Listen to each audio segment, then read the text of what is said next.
Lawson, OKCThunder.com. Hey, Coach. Wanted to ask about Ty. He was ultra aggressive tonight. Really, the whole team was, but he seemed to be able to score at multiple levels. What do you think of his floor game tonight? I thought he was good. He just played. And obviously, we were down there in the second half by a lot of points. It wasn't a game we were going to win, and it's interesting to see who can kind of weather that and who just kind of plays. And I thought he did that tonight. He just, the scoreboard didn't impact his game.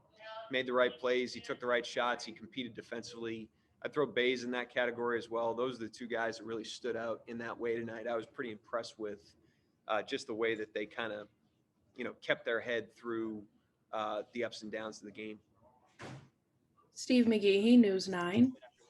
Mark, the team has now lost 14 in a row, which ties a franchise record. I'm sure the guys are not talking about that in the locker room, but are they aware of that, of how many they've lost in a row, and how does that affect the team? I don't know if they're aware of it. I have no idea on that. Obviously, as I've said before, when the scoreboard's on, we're competing, and the guys want to win. And I've never gone in the locker room after a loss and seen an apathetic group, and that's a good thing. It should hurt, and we should be disappointed. That's part of competition. But as for the losing streak, again, as we have been all year, we're going to be focused on progress. We're going to be focused on growth. We're going to learn from every experience. If we had won 14 in a row, we'd be saying the same things. We said the same things at the beginning of the year when we were winning some games.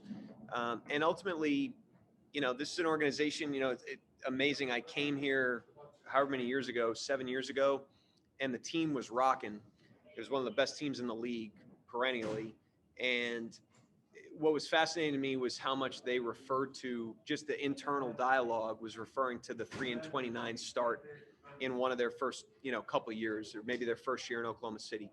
That team, it was an ugly start, but you can tell that a lot of character was built during that time, and a lot of the foundation was laid with how they went about their business in the most extreme of adversity back then.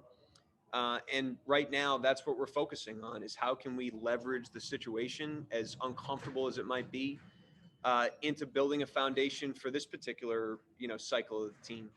And, we're remaining optimistic. We're obviously losing the games, but there's a lot of wins going on behind the scenes. There's a lot of developmental wins that are going on. That's what we're going to focus on. And we're going to use these situations to build character, and we're going to use these situations to see, who's with us, in our locker room. And we've been pretty impressed with how a young group has been able to handle the adversities of the season, including this particular stretch. Thank you. Nick Gallo, Thunder Broadcasting. Mark, I just wanted to get your thoughts on two kind of separate, very different plays. The inbounds pass at the very end of the second quarter that Simmons stole and ran out. And then in the second half, you had a really nice ball movement play that resulted in Teo getting a pump fake three-pointer in the corner. Just kind of wanted to get your take on those two separate plays, and maybe if they're kind of a microcosm of the development, the 2 steps forward, 1 step back type of development you've had all year.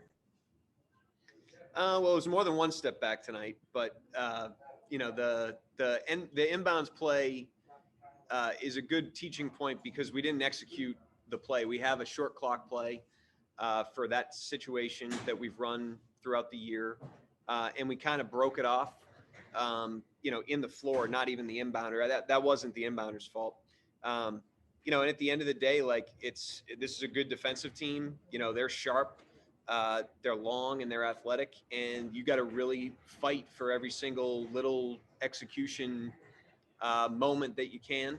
And we lost the fight on that particular play, and it resulted in a run out dunk, and so it's a good opportunity for us to learn when we're back in that situation again. And then the ball movement play, we just need more of those.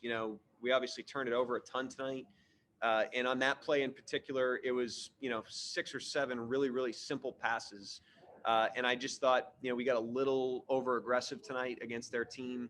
And their length and their athleticism certainly bothers you when you do that. And we paid the price tonight. And it's obviously a good learning opportunity for us. Joe Masato, the Oklahoman. Yeah, Mark, just wanted to get your first impressions of Charlie and the minutes he played tonight. I think he did a good job. It's hard to form a judgment with 12 minutes or whatever.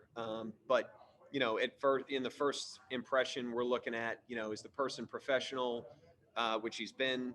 Is he respectful and can he fit into our group, which he has. And then when he's out there on the court, is he competing and is he trying to play the right way, which I thought he did tonight. So it's just one game, it's just one moment. But he's off to the start that we would hope he would have, for a guy that just got here. Myron Patton, Fox 25. Kind of that same tip. When you got a guy, a 10-day contract, you got 11 games left. Is it kind of like a crash course deal? Do you feel forced to get him in the games, or can you evaluate and practice what limited practice time you do have because of the schedule?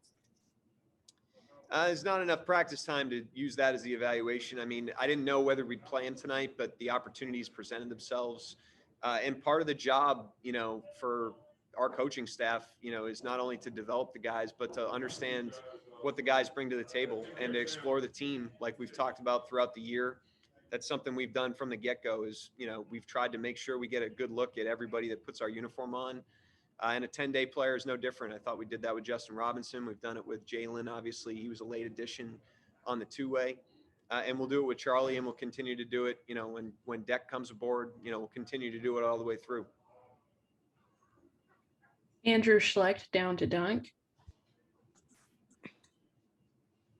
Hey, Coach, I wanted to ask you about Darius's finishing around the rim. He's improved some since last season, and some of it seems to be the Euro step, but I'm sure some of it's strength. But can you talk about anything more specific that he's done to improve his finishing at the rim? Well, I thought, when he was hurt, I've mentioned this before, but, that his return to play, as much as that was a physical buildup, he was able to get like a really good reprieve of skill work during that time. And I feel like a lot of the stuff that he was doing on the court has carried over. It also allowed him to just take a step back and look at where he was. And I think that it was helpful too. I would say the guys that went to the G League bubble had a similar experience, especially Poku. But, he's definitely done a good job of getting to the rim. He's definitely done a good job of, finishing those plays. And look, like the Shea Gilgeous-Alexander's out right now.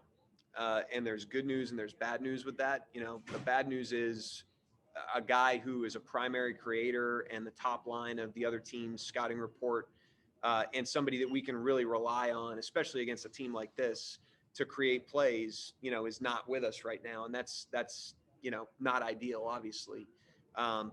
The good news, or the silver lining, there's no good news with that, but the silver lining of that and the opportunity in that is that we're allowed to take a look at some other guys, in roles that they haven't had yet in their NBA careers. And, for Bays, we've seen that he's got some stuff that we need to continue to dig on and explore because he's getting some stuff into the game.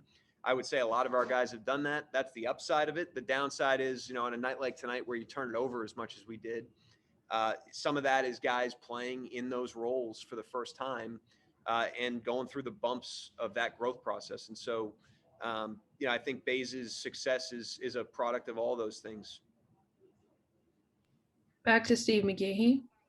Coach, you've been there before, but this time as an NBA head coach in your home state, what are the emotions you're going to have tomorrow night coaching at TD Garden? I mean, it's cool.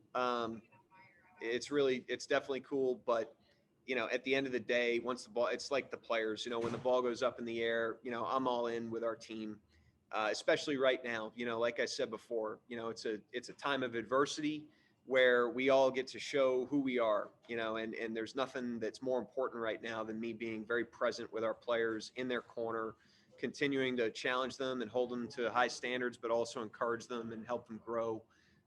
And so, it's cool, but, I'm pretty focused on that right now. Thank you, Coach. Have a good night. Thank you.